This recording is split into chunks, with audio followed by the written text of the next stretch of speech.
an amazing feast called a Supra, a dumpling eating lesson, and a bottle of wine at passport control. This week, we're in Tbilisi, Georgia. Traveling the world to bring you delicious dishes, tasty beverages, and interesting experiences. This is the Destination Eat Drink Podcast on the Radio Misfits Podcast Network.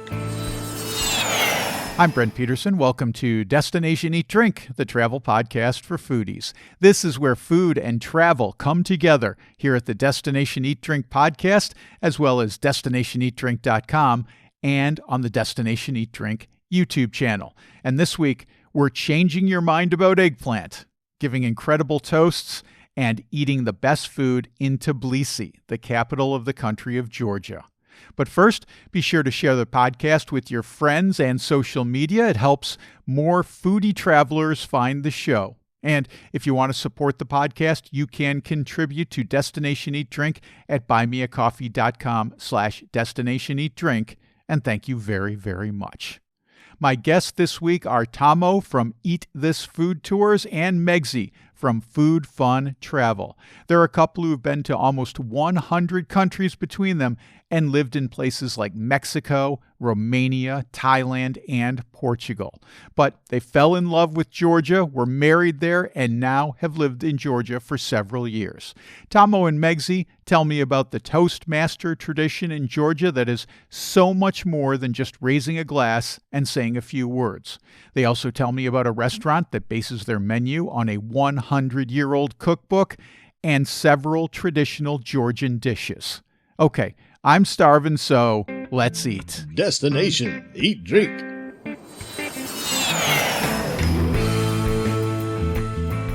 Tommo from Eat This Food and Wine Tours, Megsy from foodfuntravel.com. Welcome to Destination Eat Drink. Can't wait to talk Georgia with you. Thanks for having us. Hey, Brent. Yeah, glad to be here. You know, you guys are well-traveled, and I just wanted to start this conversation with the reason why you guys decided to make Georgia your home. It's a big question that we could do the 30-minute version where the whole podcast is just that, or we try and condense it into 1 minute or 2 minutes. Let's do the short one. Yeah. We've traveled to 95 countries in total between the two of us. We've been traveling full-time since 2013, and we were traveling before because we were working on cruise ships for a few years, which is where we actually met. And we both did a bit of travel before that as well. And we lived in quite a few countries like Mexico, Romania, Portugal, Thailand. Yeah. So Portugal as well, like yourself. I think you're in Portugal at the moment. Yes. So we've been around. We've tried a lot of different places. And we first came to Georgia in 2016 and were just incredibly surprised at how unique and hospitable the country was. And then we learnt about the wine history and this incredible 8,000 years of wine history. We loved the food as well. And this whole thing about being the oldest wine country in the world, as far as archaeology shows, that just sort of sold it to us as well. And cost of living and other things were great, as that was a big influence as well. But yeah, it's sort of solidified for us just how fantastic it might be to live here. So we left after 6 weeks of being here and traveling around and going to lots of different places in Georgia. Then we came back in 2018 and we actually got married here in 2018, which is a whole other podcast if you want. Then in 2019, we came back again and decided to live here full time. And we've been here ever since. And that's when we set up the tour company, sort of end of 2019. Perfect. That's a shortish version. Yeah. As a person who's living, who left the United States and is living in another country now, I know about the challenges. And I'm in a Western European country, which, and the language here is sort of vaguely related to what the language is in the U.S., English. But I'm wondering, how have you found the culture shock in Georgia? And specifically, have you made an attempt to learn the language? Because Georgian to me seems like an immensely more difficult language to learn than Portuguese, and I'm having enough trouble learning Portuguese. Yeah, there's no other language in the world like Georgian. So, even like Portuguese can be like a little bit similar to Spanish, which is a little bit similar to Italian and all of that sort of stuff. There is nothing similar to Georgian. It is just purely Georgian. Yeah. Even Armenian, they're two separate languages. They're completely separated, different alphabets, everything. So it is really difficult because it also has a lot of those sort of glottal noises, a lot of k's and like my voice just doesn't make a lot of those. So we have had a hard time with learning the language. I'd say we know like a lot of words, but putting them together in a sentence to have a conversation with someone, we're not at that level. But we're just very, very thankful that when we first came here in 2016, things were pretty tough and we did play charades a lot with people, just trying to figure out how to get around. But since then, they have been teaching English in the schools a lot more, which has made our life so much easier with just more and more people just knowing how to speak English. And I know it's really lazy on our behalf, but it just does make it so much easier that they're speaking English. It's one of the hardest languages in the world to learn, along with like Finnish and Hungarian and a few other really, really hard languages. It is actually really hard. And we did have a child, so we're just raising our own little interpreter right now. So I see a lot about Tbilisi in online people talking about going there. It seems to be having a moment over the last few years, and I think it might be possible that a lot of this has to do with the digital nomad visa that's so easy to get in Georgia. Do you see that happening? Is it becoming a bit of an expat hotspot for folks from around the world? I think it has been, and it probably will be again. I would actually say there's a bit of a lull in the digital nomad scene in the last year or two, mainly because of the Russian war. There was a bit of an influx of Russians coming through. So lots of immigration from Russia, of which quite a lot have actually left at this point, but there's still more here than there was before the war. It's been a bit hard. It was like growing COVID. Growing Russian war. growing. So it sort of has had a few hiccups along the way. But yeah, it's a 1-year visa on arrival for a lot of passport holders. Not every country can get that, but a lot of people do they turn up, you get 1-year visa on arrival. And then you can work here legally. And you can work here on that visa. And also just to renew it, you just go across the border to Armenia, say hi to the Armenian passport control, and then walk back in the country again. Yeah, and I should clarify, it is not a digital nomad visa. It is a visa-free entry on arrival for about 90 countries. I think it's 96 countries, including US and UK and EU, obviously. So yeah, it's definitely not a visa. You don't have to apply for it. You can pretty much just turn up. They might even give you a bottle of wine at passport control, and that's not a joke. I've had a bottle of wine at passport control at least 2 or 3 times now when coming into the country. So yeah, they hand you a little bottle of wine, like a mini bottle, and that's a welcome to Georgia thing. I don't know if they still do it now, but they were doing it before, so we've had that. So you don't have to apply for anything if you're from those main countries. You don't have to apply at all, so it's even easier than people think. You know, I hadn't considered that Russian folks would be coming into Georgia. I think probably mostly because, Russia had annexed part of Georgia, and there's still a disputed area in Georgia that Russia is occupying. And I wouldn't think that Russians would want to go to Georgia. Here in Portugal, we've seen several folks from Georgia and Ukraine, or from Russia and Ukraine coming here, and they've opened restaurants and, integrated themselves into the community. But I didn't consider that Russians would go there, but, it's close by. And, when this war broke out, a lot of people were like, it is time to go. And, I guess they landed in Georgia too. Well, or came across the land border. It was hectic chaos at the land border. But because Russia is one of the countries on that list of the 1-year visa-free on arrival, so they could come here very easily. And so they took that opportunity because not every Russian could get out of Russia. Some countries started instantly saying no or restricting who could come in, and Georgia didn't. So they pretty much let everyone in who they wanted to. I mean, the locals definitely voiced their displeasure. They were not happy about that amount of immigration. The boost in the economy. I mean, Georgia's a very small country, and they can use the money. So it definitely did boost the economy. Yeah, that's for sure. Let's talk about food. Like I said, there's a Russian gentleman, a couple from Russia. They're actually from from Azerbaijan, maybe originally. But anyway, they lived in Moscow, and when the war started, they left, and they came to Portugal, our town, and opened a restaurant. And one thing that they do occasionally is they will make some Georgian dishes. And so that's very exciting here in Portugal, where we don't really have access to Georgian food very often. So I wanted to talk about some specific dishes, but before we get into that, I want to talk about this idea of Supras. And just kind of set the table and tell us, what is a Supras? What would we expect when we go to Georgia if we were to attend a Supras? So the word Supra actually translates into English as tablecloth.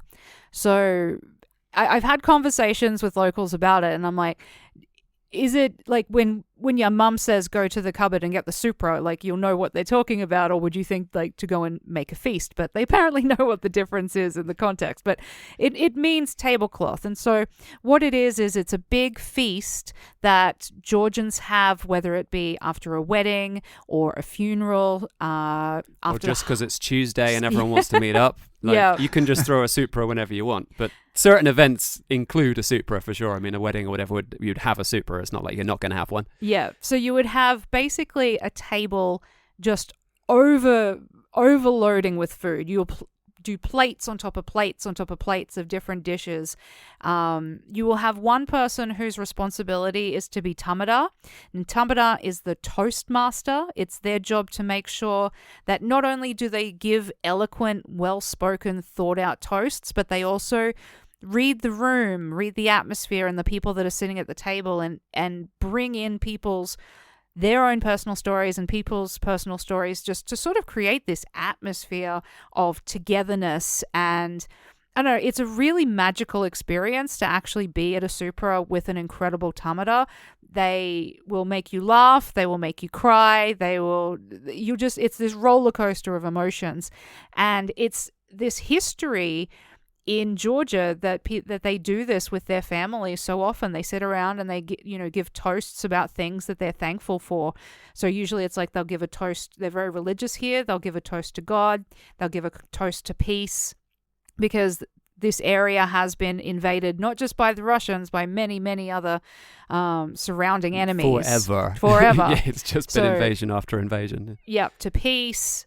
They also do toasts to children, because it's a very family-oriented culture as well, to women, to different things. And so it's just a night of sitting and eating and drinking and just sort of, I guess, being appreciative of You're sharing things. every cultural and emotional part of human life with each other, with the people that are with you, in a very expressive way, in a way that not only the toastmaster, the Tamada, will actually give their thoughts, but then they can nominate someone else on the table to share, or you can request to share, and you can add your thoughts to the theme. It's like a massive philosophical discussion, but like every night of the week at someone's house this is going on, and they're doing this. They'll also drop in some traditional songs. They might get up and dance. It's a whole entertainment. It's a celebration of humanity, all condensed into sort of a 5 to 6, 7, 8 hour plus marathon of eating and drinking wine. So it's quite a wild night. You can do short versions that are like 2 hours. I mean, you could do a version that's 1 hour. Anything could be a Supra if there's a Tamada, if there's bread, if there's wine, and the guests are there together at the table. So that's like the essential elements. You can make anything into a Supra. And just talking and celebrating the themes of humanity. So it's an amazing experience, really is.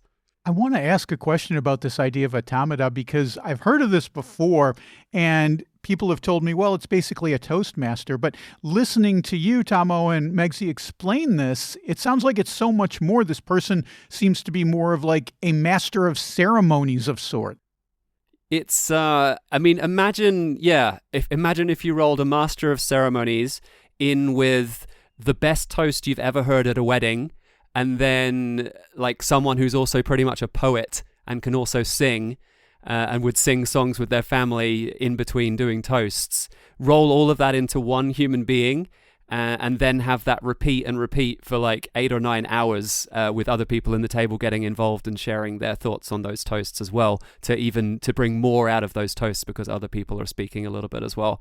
And that's sort of what it is, which is why it's such an incredible thing to be a part of and to experience when someone's actually really good at it. Because not everyone's good at it. I got to say, I've had some Tamadars that are just like, yeah, peace. It'd be better if we weren't getting invaded right now. And then, stuff like this. They're just like, that's it. That's the toast. So you can have mediocre Supras, which are just people going like, well, it's a Supra and I'm going to say a toast to peace for 10 seconds. Or you can have this incredible, almost transformative experience, I would say, for some of the ones that I've been to. They're just, completely changed my perspective on different topics and other things. It's just, fascinating. Really is fascinating. How do you become a Tamada? Are you nominated? Do you learn this from your family? Is there a course that you can take to become certified as a Tamada? What's the process of this? I mean, I think maybe the Georgians, if there was a certifiable course, they would probably be up in arms about that. That might be like a step too far. But it would be an interesting option for tourists to come and learn how to do it just for fun. No, you get nominated. So the person who's going to get nominated as Tamadar is normally either the person who's the head of the family, maybe it's the grandfather or something, or it's going to be the person who's just best at Tamadar. So whoever is at the dinner, if there's like 20 people at the dinner, one person's going to get nominated as Tamadar, and there's probably going to be some sort of consensus on the table that, well, Georgi, he's always great as Tamadar, let's have him as Tamadar because we'll all have a better night if he does it. Whereas if Levan does it, it's going to be boring as hell and we're all going to want to leave. So let's get Georgi to do it. And that's, it's sort of a semi-democratic thing. Aside from, there might be some traditions around, well, if the head of the family says, I'm doing it, then you go, okay, well, you're doing it, then aren't you? But other than that, it's a bit democratic.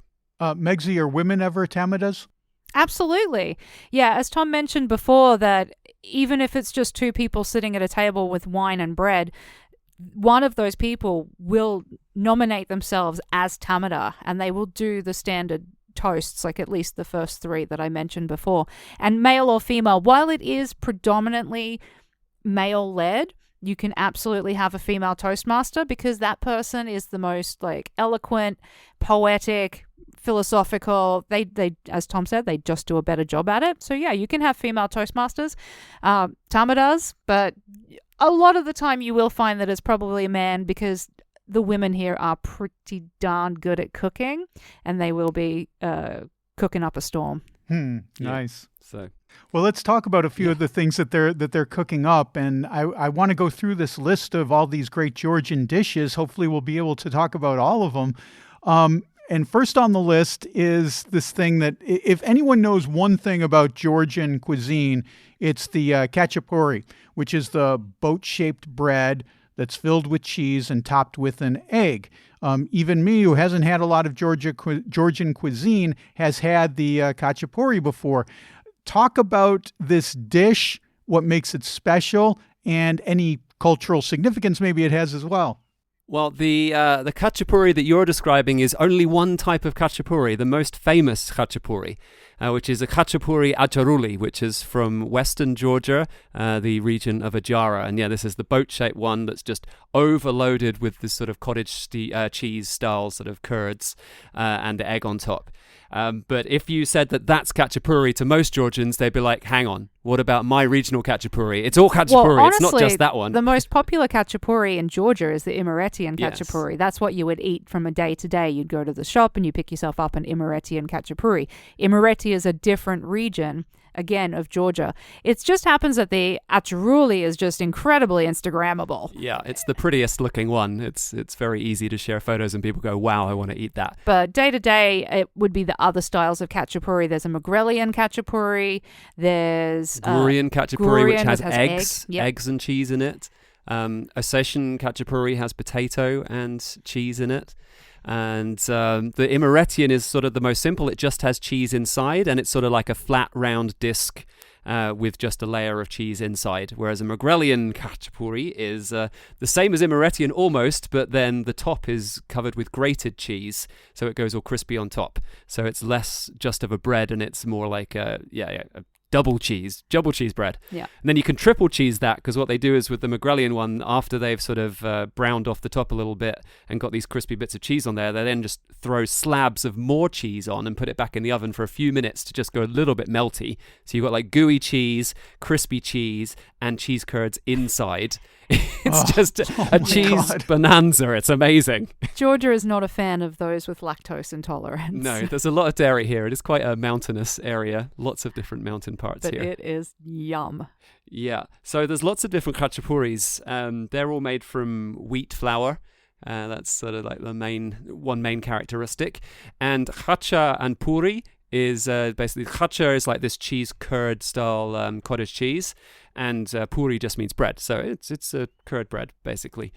Curd might not be the right translation word for the exact No. type of cheese, but it's that sort of texture, just to give people an idea who are listening to this, because it's It's a bit hard chewy. to explain. Chewy-ish? Yeah, if you eat cottage cheese, you know what the texture of cottage cheese is, Yeah. but it's a little different from that, and can be a little sour.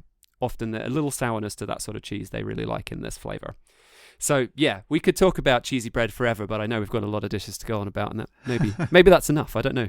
Yeah, well, I'm just wondering one more thing about khachapuri. Would this be a dish that would be something we would order in a restaurant?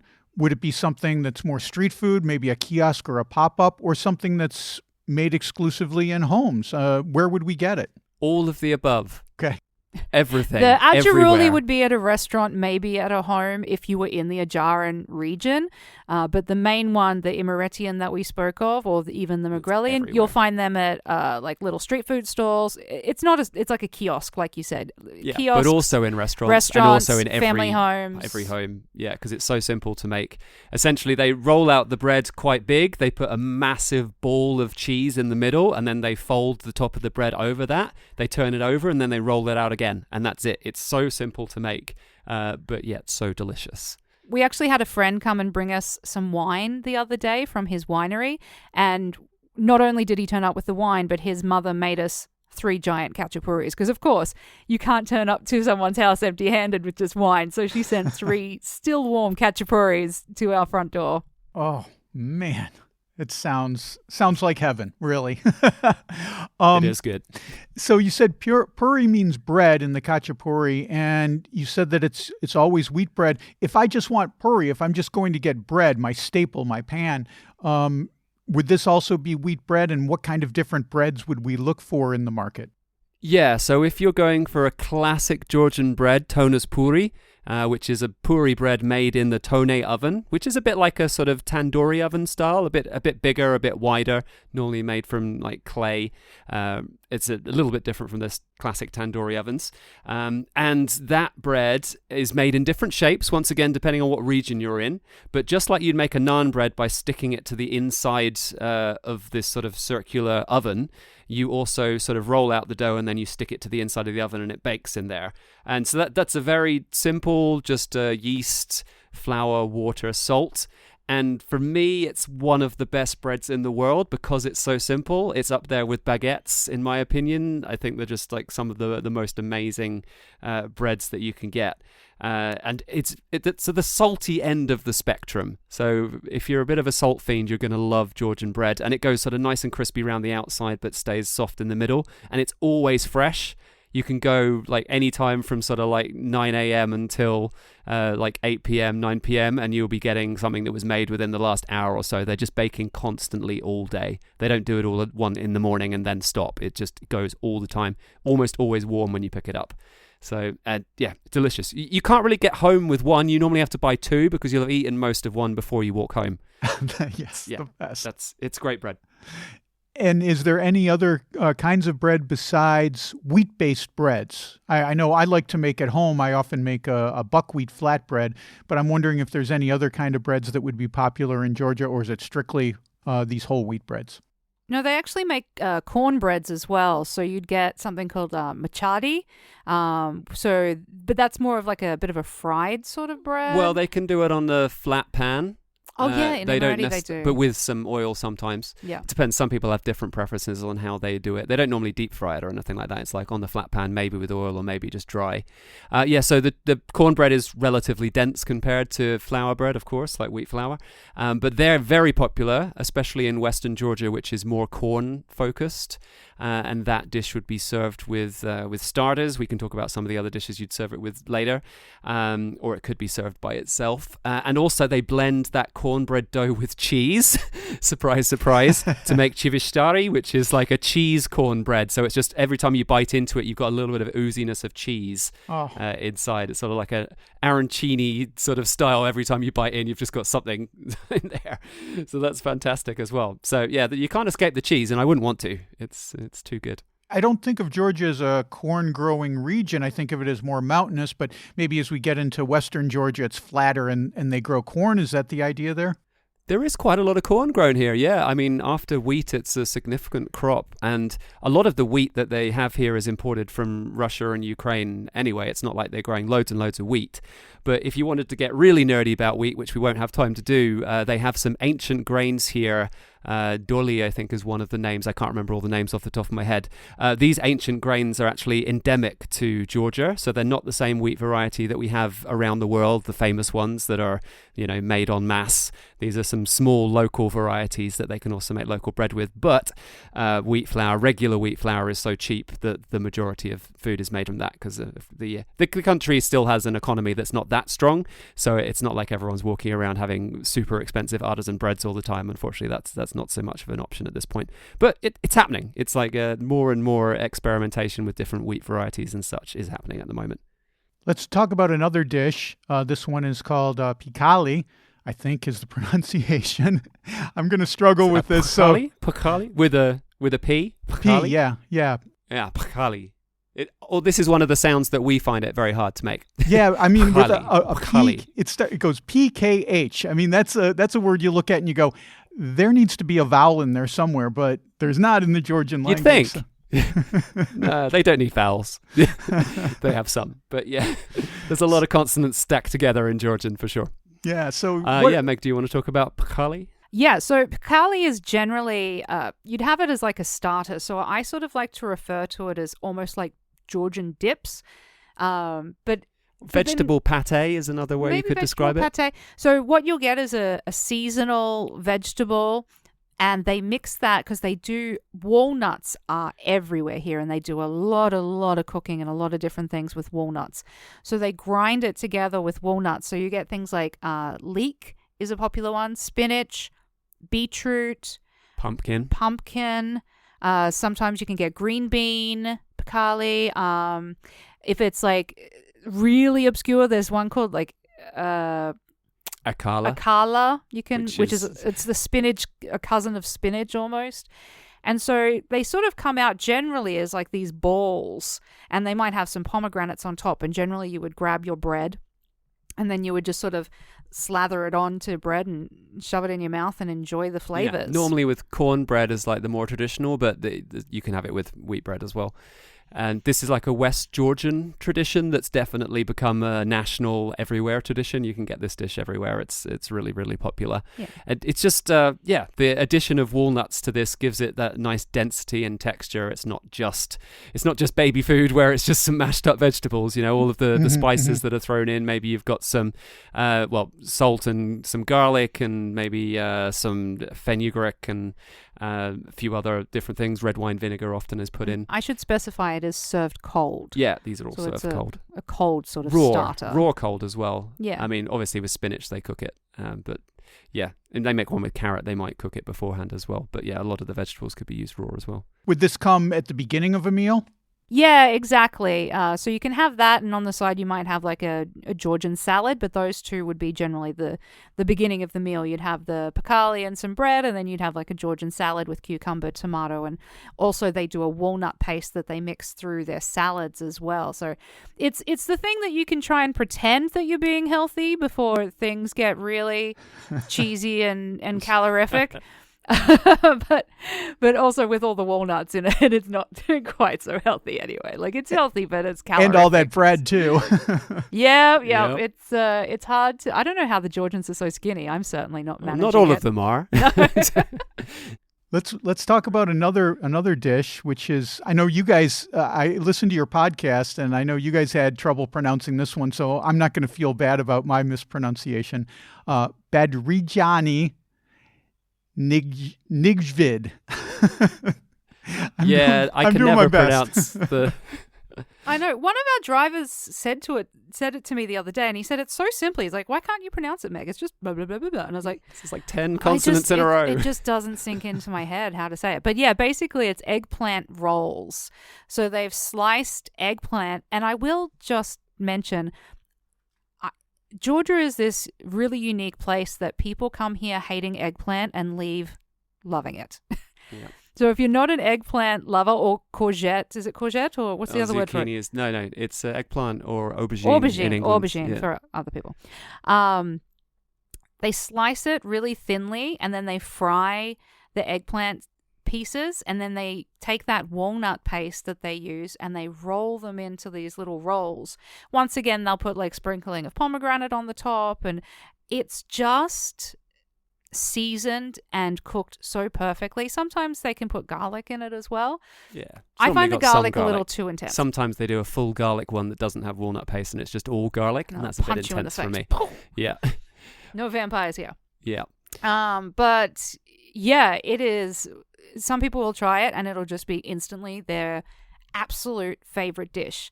So even if you're not an eggplant lover, this dish, you got to give it a try because so many people walk away going, that is sensational. Yeah, and if you want an easier way to get this ordered rather than trying to pronounce the Georgian name, which is very hard, you can just say eggplant walnut, like an eggplant walnut starter, eggplant walnut rolls. Eggplant rolls. They'll understand what you're talking about, because this is almost every restaurant has this, and most homes they make these like every week at some point as well.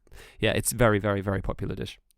Well, luckily, I'm a huge eggplant fan, so I would love to try that. I like it all kinds of different ways, rolled up, eggplant parm. I love making little eggplant balls. I'll roast them and then grind them up into a paste with the garlic and some other spices and breadcrumbs and roll them into balls and make little meatless meatballs out of them. So I'm a big eggplant fan. I think I would love this dish. It sounds awesome. Yep. For sure. Speaking of eggplant, let me ask you about ajapsandali. Ajapsandali. Easier to pronounce than it looks. Okay. Yeah, that's an easier one. Yeah, it just maybe looks a bit crazy on the page. So this can be made in a couple of different ways. Sometimes it's served hot, sometimes it's served cold. The sort of easy way to explain it for foreigners is like Georgian ratatouille. So it doesn't have zucchini in, though. It's normally just eggplant, peppers, tomatoes, a bit of onion, garlic, of course. Sometimes people make it with chunks of potato in as well, but not always.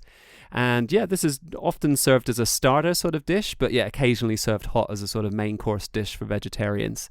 Very tasty, very straightforward dish. That's it really. There's not really like a story to this one either. I don't think it's just. No, it's just delicious. Yeah, it's just tasty. Yeah. I like the sound of it. Well, the last dish I want to ask you about is definitely one of the most popular, one of the best in Georgia, and that's khinkali, the famous filled soup dumplings. I think I could live the rest of my life eating khinkali and be a very happy person. It's not something I could ever get tired of. So, they are. The main one that you will get is it's a meat mixture inside that is usually part pork, part beef. And then they have some other herbs and stuff that they'll add into it. There's certain mountain ones and then that have different herbs in, and then there's like other different ones that don't have any herbs in it. So it all depends on what you're looking for if you're a herb person. But you can also get cheese ones, which I love. You can get potato and cheese ones. You can get mushroom ones. Yeah, the vegan version. Yep. Of the mushroom one. They have branched out, so they're pretty much the standards, and then they have branched out, and you can get all manner of quirky things inside. Dessert ones with cherries in, I've seen, which is I don't know, is it an atrocity or is it an inspiration? I haven't decided yet. It's just something different, isn't it? Yeah, experimentation's always cool, though. Traditional.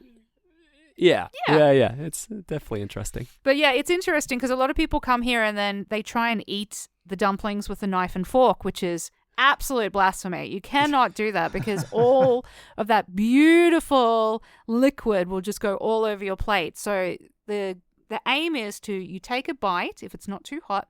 Everything's done with your hands. No cutlery. Keep it away. So you pick it up with your hands and you take a bite into it, and then you slurp out that soupy, juicy insides. And once you've slurped that all out, and then you just eat the rest of it, except for the nub that you hang on to with your hands. That's meant to be put on your plate so you can either see how many khinkali you've eaten, or, so if you're beating your friends to try and see who can eat the most, if you're in for a competition for how many khinkali you can eat in one night. But that's the standard way that you eat a khinkali, and they come out piping hot, and it's my favorite Georgian And dish. they're big as well. I think maybe if you'd seen them online or something, you may not realize like the size without of a context. Human palm sometimes. Well, yeah, it would go on your whole palm almost. Some of the bigger ones, but it's definitely the size of like a 4-year-old's fist or bigger. Maybe like a 9-year-old's fist, I reckon.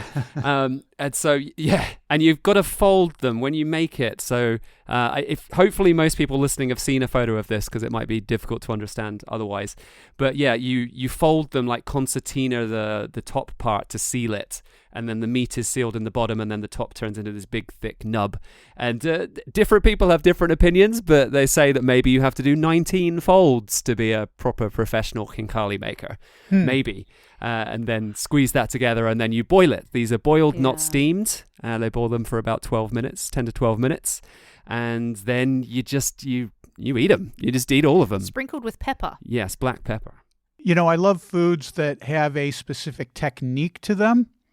And I also love foods that are extremely sloppy. So this brings up both of those things in the same place, because I imagine the first time you get a tourist on one of your tours trying one of these, it can turn into a bit of a messy disaster, which, is part of the fun of it, I think.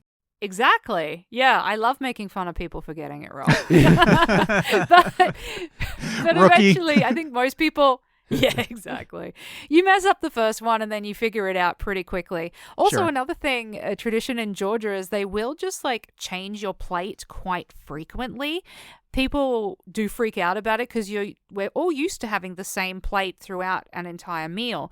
But if things do get too messy, they'll come around and they'll switch that plate out, and you'll get a clean plate and you can keep going. So you don't have to worry about having just this plate of juices and misery of your failures in eating khinkali. They'll whip it away, and then you can just start afresh. Nice. Well, before we finish up this talk about Georgian dishes, I did want to ask you if folks are visiting and they go to Tbilisi, where would you recommend? Give me one or maybe two recommendations of places where they can go to try some of this great Georgian cuisine. Maybe a high-end place and maybe a hole-in-the-wall place. Oh, interesting. High-end places don't serve khinkali.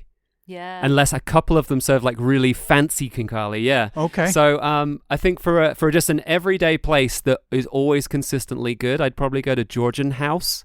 It's a little bit out of the main center, but it's only like a 10-minute taxi ride out of the main old town. And just everything they make is great. You can't really go wrong at that place. Super reasonable prices as well. So you can easily feed everybody around the table with wine for, I don't know, like $20 per person or something. Yeah, and everything we've mentioned today is on their menu, plus more. Yeah, they have so many. They have a few unusual dishes like Gurian chicken stew in walnut paste. That's a little different than most places don't serve. So I definitely go there. For high end, for this sort of food, you don't go to high end for this sort of food. You can go to King and Bird. They've got some interesting khinkali. King and the Bird is sort of a next level just above, yeah, but not really. There's no fine dining really in this category for these sorts of foods. We take guests out of the city to Giuani Winery, which they're doing a modern Georgian cuisine. That's really, really fantastic. That's about an hour's drive outside of the city, and they do lots of modern twists on traditional foods.